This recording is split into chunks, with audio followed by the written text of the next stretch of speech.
When the demand for the formation of state on the basis of language was raised, some national leader feared that it would lead to the disintegration of the country. So when the demand for the formation of a state was arise on the basis of the languages, so some national leaders, they feared that it would lead to the division of our country India. The central government resisted linguistic state for some time. So when the demand arises, the central government resisted, that means stop the idea of creating the state on the basis of language for some time.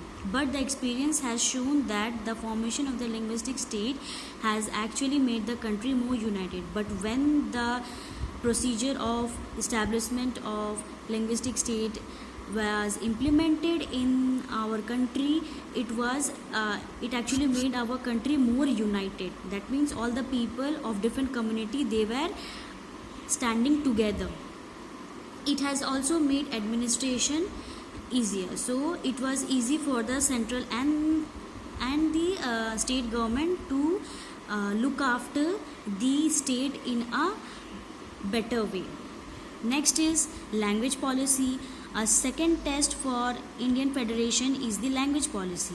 Our constitution did not give the status of national language to any one language. So in our Indian constitution, it does not give only one language importance.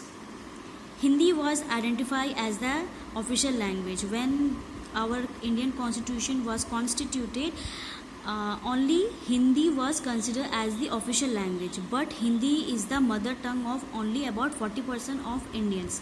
So as they have made Hindi as the official language, but the mother tongue of our Indian population, that means only 40% of Indians, their mother tongue was Hindi.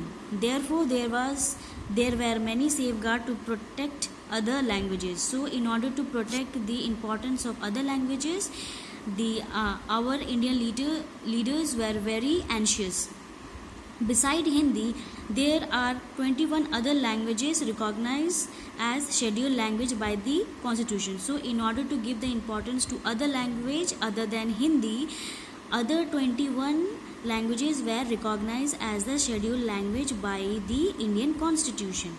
A candidate in an examination conducted for central government position may opt to take the examination in any of these languages. So in the civil service examination also, a candidate who is giving the examination can give the exam on the languages which are mentioned in our constitution. That means 21 languages. In any 21 languages, they can give the civil service examination. States too have their own official language. So every state, they have their own official language, and they can give the examination on the official language of that particular state.